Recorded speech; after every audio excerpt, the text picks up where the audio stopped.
كرة بدبختي بخت يا برامي كرة جواني مقاس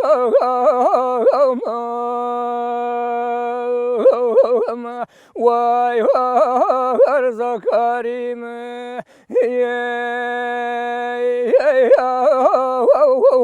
ناداني مقاس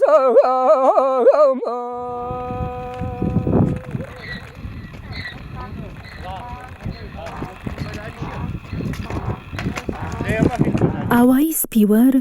هێشتا لەگەڵ ڕەسەنایەتی و کولتوری کوردەواریدا هەماهەنگی هەیە. هاونیشتمانیان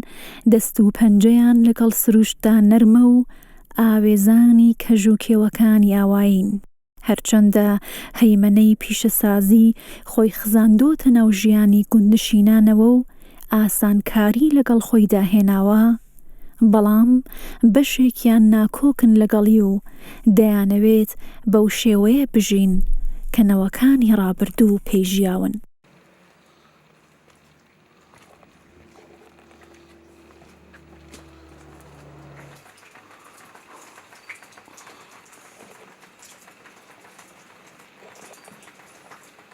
مامبارام تەمەنی لە هەڵکشاندایە و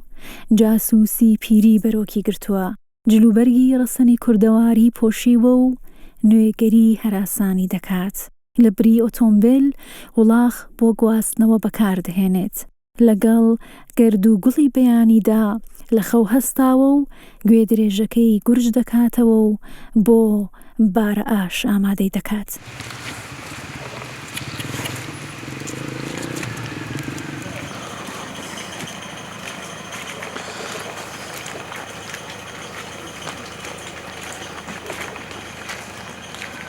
ئاشەکە لە کەناری ئاوایی دادانراوە. ڕۆژانە لەگەڵ سپێدەی بەیاندا دەست بە هاڕینی دانەوێڵە دەکات. سەرەیان بۆ باراشەکان داناوە. مامبارامیش پاش گەیشتنی بارەکەی خست و گوێ درێژەکەی لە تەنیشت ئاشەکەوە بەستەوە و چاوەڕێی هاڕینی گەنمەکەیەتی بۆ ئەوەی بکرێت بە ئارد و بۆ خانەوادەکەی بباتەوە.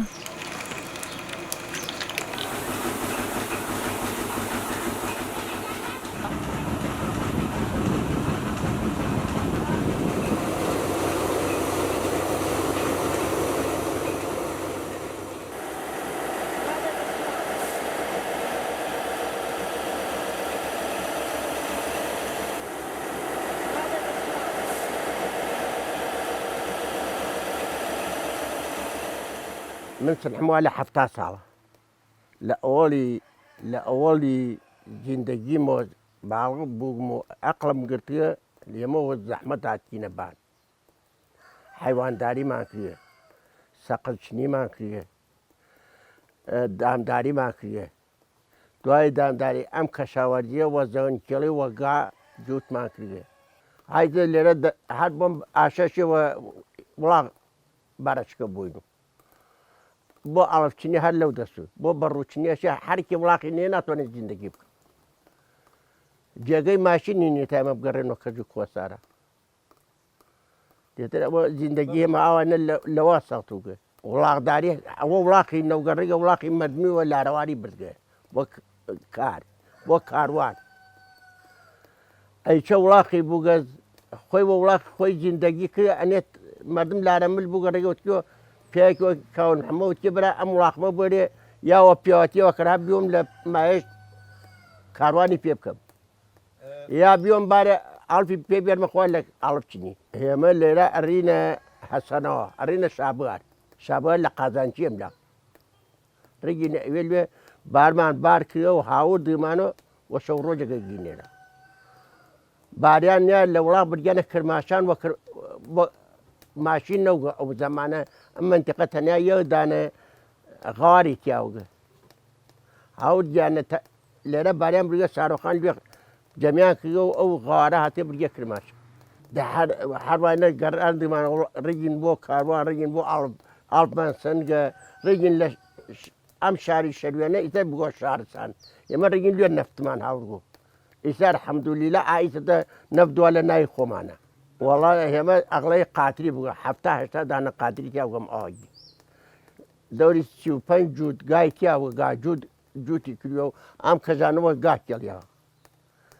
تر مردم هەر حیوانی بووگە ئیسەدە مردم ئایتە 120 ماڵی حیوانی هەست مردم گشتی ئەم جەدیدە ناتوانێت بیک نە گازکەشی کریانە حیجەتر ئەم تەلەفۆنەسە وەزەرفی کاریگەری خۆمان ناوردمانەوە ئێرە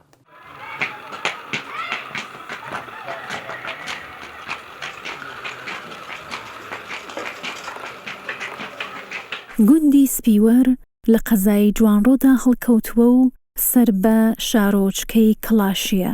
گوندێکی پڕدانیشتوانە و دیمەنێکی جوان و سرنجڕاکێشی هەیە 7 کیلومتر لە شارۆچکەی کڵاشی و 17 کیلومتر لە قەزای جوانڕۆوە دوورە ڕێژەی دانیشتوانی ئەم گوندە 450 کەسە و 130 خێزان تێیدا دەژین بە شێوەزاری سۆرانی دەدوێن و سەر بە عەشیرەتی جافن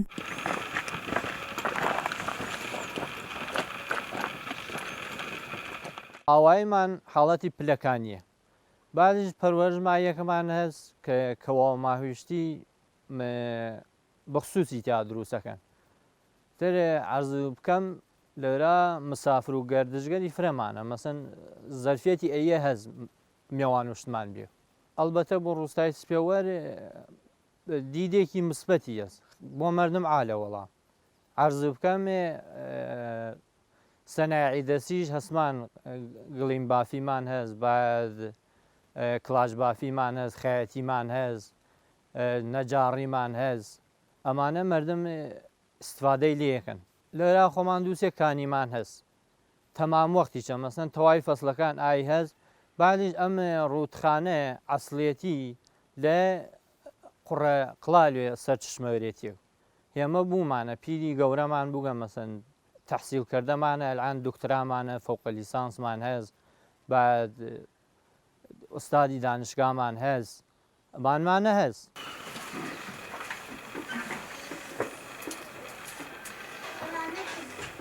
لەبارەی ناوی گوندەکەشەوە بۆ چونگەلی زۆر لە ئارادان فەرهەنگی جوگرافی و ڕووداوە مێژوویەکان کراوەتە بەڵگەی ڕاستکردنەوەی بۆ چوونەکان و هەریەکە و واتایەکی پێدەبەخشێت دەتوانین بڵێین ناوی گوندەکە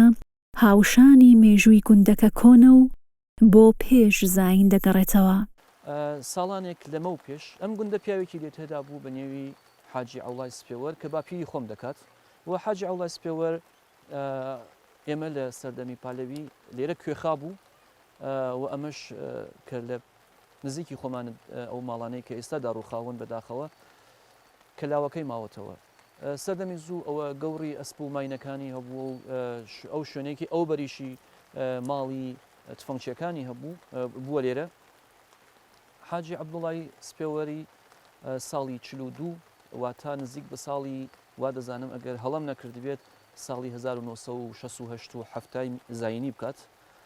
یەکەم فێرگە و قوتابخانە دێنێتە نێو ئەم گوندەوە و خەڵک لێرە دەست بە خوێندن دەکەن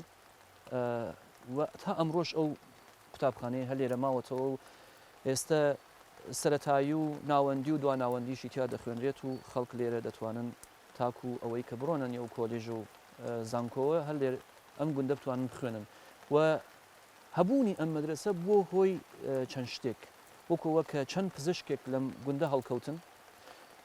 وەکو ئەوەی کە زۆرێک لە ئەوانەی کەوا خوێندویانە و پزیشک نین مامۆستای قوتابخانن و خوێندنیشی بووەتە هۆی گەشە پێدانی خوێندن و بڵاوبوونەوەی زانست لە نێو ئەم گوندا کە بەهۆی ئەوە زۆرێک لە خەڵکەکەی چه ئەوانەیشی نیانتوانیوە خوێندن تەواوکەن لانی کەم لەگەل ئەدەب و وێژەی کووردا ئاشنایەکی نزیکیان هەیە و باشە ئەم گوندە شوێنێکی تێدایە وەکو بنکەیەک بۆ دابینکردنی سوتەمەنی و خۆراکاتی خەڵک بەڕاستی سپێوەری کردبوو بە قیبلەیەکی مادی بۆ گوندەکانی تری ئەم ناوچەیە و خەڵک هەموو شتێکی لێرە دابین دەبوو چه خوێندنی مناڵیان بووایە چه شتومەکی خواردنیان وایە چە سوتەمەنیەکانیشیان وایە وەکو نەوت و پێداویستەکانی تری ژیانیان سپێوەەر بوو بە قبلەیەکی مادی بۆ گوندەکانی تری دەوروبەر بە هۆکاری ئەم قبلە بوونەش کەسایەتی حاجی ئەوڵا بوو. ڕزەریدی خێزان لەیلا خەتای پایێزنی باوانیم خەتای پایێزن ڕنگزەری دیەکەوە من هاوار دووری ئازیێزنی باوانیم دووری ئازیێزنێ زەردیان زەرێدی هۆ عزیزێ پاییزن پاییز باوانیم پاییزن پاییز. پیشەی دارتاشی یەکێکە لە پیشە دێرینەکانی کوردستان و لە ناو قۆناغی کشت و کاڵیدا بە شێوەیەکی سادە و بە ئامرازی سەرەتایی برەوی هەبووە. زیاتر بەهرە و تواناکانی پیشەگەران لە ناو کەرەستەکاندا ڕەنگی داوەتەوە. بەرهەمەکانی ئەو سەردەما پێداویستیەکانی کشت و کاڵ و هەندێک کەرەستەی سەرەتایی ناوماڵ بوون. بەهۆی داهێنانەکانی مرۆڤەوە قۆناغی کشت و کاڵی بۆ پیشەسازی گۆڕا و ئامرازەکان بوون بە ئامێر. ئەمە شوای کردووە خواست و پێداویستیەکان گۆڕانیان بەسەردا بێت.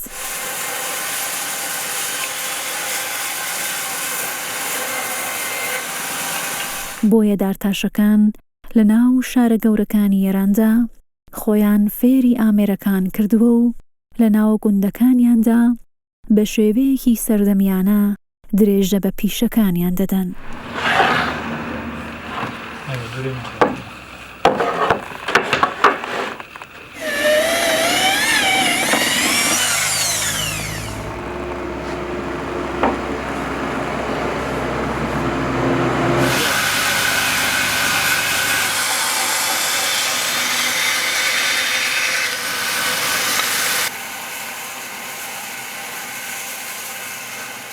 بە قەوڵی معروف باوا گەورەمان لە وەقسەیەک ئێمە نەماندیوێ وەقسەیەک کە کردویانەوە بۆمان ئەلاقەی وە چێو بووە بە تایبەت دەژن کڵاشی چێوی دروست کردوێ ئیتری ئەمەش هەر لە باو باپیرما ئەلاقەمان بە چێو بووە مۆخەیچە کارێلی ئەم جۆر کارانە دەورەی ڕێگم کارەکان دەورەی ڕێگم ئەنجام داوە لە تاران بە تایبەتتر لە ماڵە هەر خۆمان کاری دارتاشی و چێو بڕیمان هەربوو نەجاڕیمان هەبووە مامەمان بوو گیانە ئامۆزامان بوویانە برای گەورەم هەربوویە کولەم تایبەتی ئەلاقێ جیاوازمان بوو بە چێو بێشتر شێوی کاربردی ئەمە لەرانە چێوی گوێزەکە هەر خۆشبەختانە نیمەنتەقەی خۆمانە چێوی چنارە نیمەنتەقەی خۆمانە تا حدودێکی چێو ڕووسی و چێوی ڕاش ئەڕواکار چێوی ڕاست و ڕووسی کەم ڕاشەکەی چێوی کوردستانە چێو ڕووسینی ئوکراین هەست نی ڕووسیەی هەست ئێرانیشی هەست وڵیدن چون چێوەلی وارداتین گرانە مردم متاسفانە توانایی خەریدی ئەم جۆرەشتانیانە نییە بیشتر گوێزەکەس هەڵان کاری من وڵا بیشتر نێزێلی نەهارخۆریە سندەڵێلی ڕاکە سندەڵێلی چێوی بۆ ناو نمایشگا بۆ ناو کافە بۆ ناو ڕستوران بیشتر کاری ئەمەوا لەسەر ئێمانە ئینشاڵڵا لە ئایندەی چار نەزەرمان هەست کاری مۆبڵسازی شروع بکەین کە حەدەی ئەقەل بتوانین استفادە هەم مردم استفادەیەکی بەهینە لە چیوەکە بووە هەم خۆشمان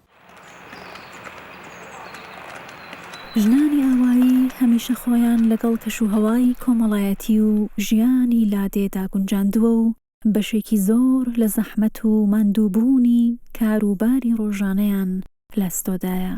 جگەلەوەی کاری ناوماڵ و زۆر جار هاوشانی پیاوەکان ئاژەڵداری و کشت و کاڵیش دەکەن هاوکات هەندێکیان بەهرەمەندن و پیشەی تایبەت بە خۆیان هەیە و لەو بۆ ئارەشتا ڕۆڵی بەرچاویان گێڕاوە ئەینان بۆ تۆیە شەڕی برایی ئەینان بۆ تۆیە ئاژاوای جایی بۆ تۆیە دنیا کەوتەگیر و داد بۆ تۆیە تۆرادایک لە ئەولاد بۆ تۆیە باوک فەرزەندەرەکە کوڕی خۆی دووچاری سەد خەتەر ئەکا بۆ تۆیە ئاوسێ لە ئاوسێ زیزە ماشەڵڵا شکڵت چەندێ تەمیزە هەر کەس نانی بوو ئیمانی هەیە ڕووسوری مجلس دیوانی هەیە ڕێوی نانی بێ شێری تەواوە شێر نانی نەبێ پشتی شکاو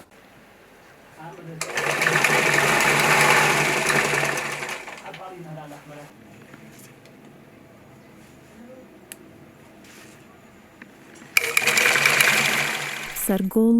یەکێکە لە گوندنشینانی سپیوەر و کاری دوورمانی دەکات بە چەند پشتێک پیشەکەی بۆ ماوەتەوە.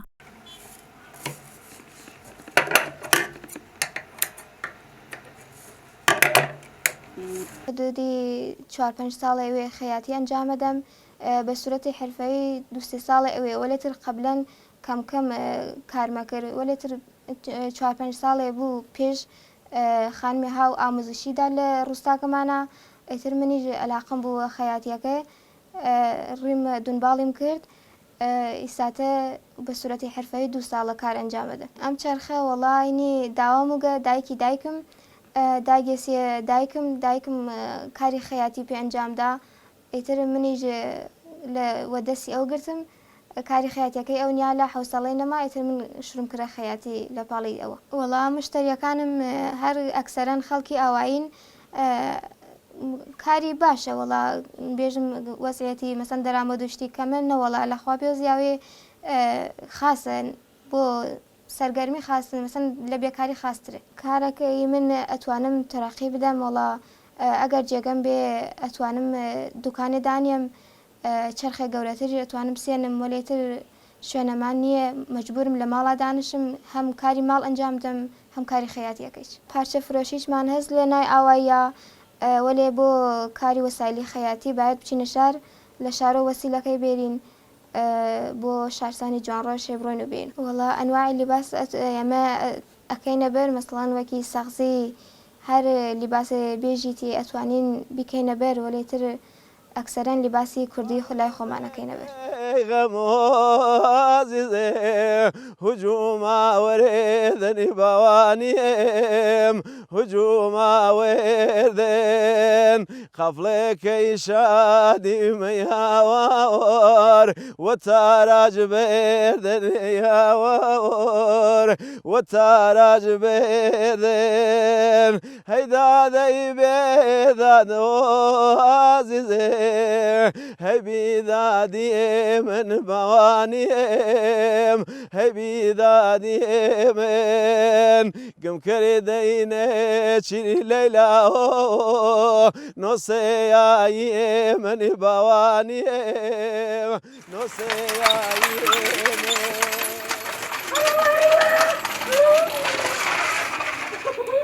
وڵاتی ئێمە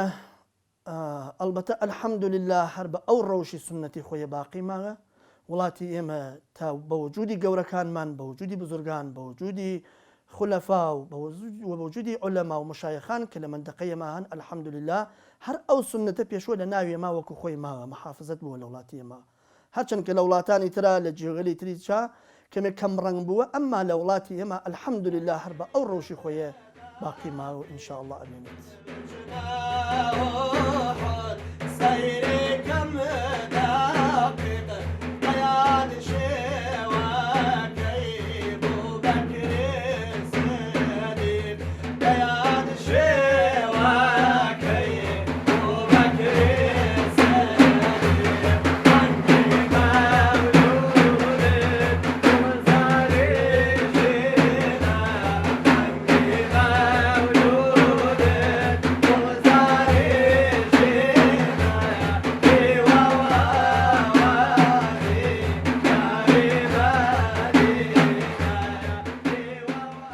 سەر بە طریقەتی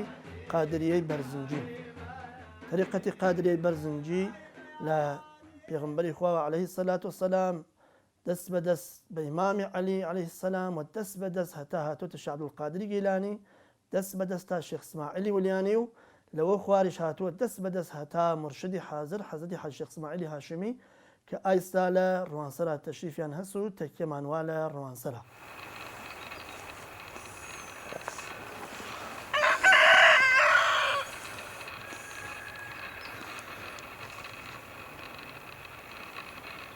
گوندی سپیوەر تابلۆیەکی جوان و نمونەیەکی زیندوی نیشتیمانمان بۆ دەنوێنێت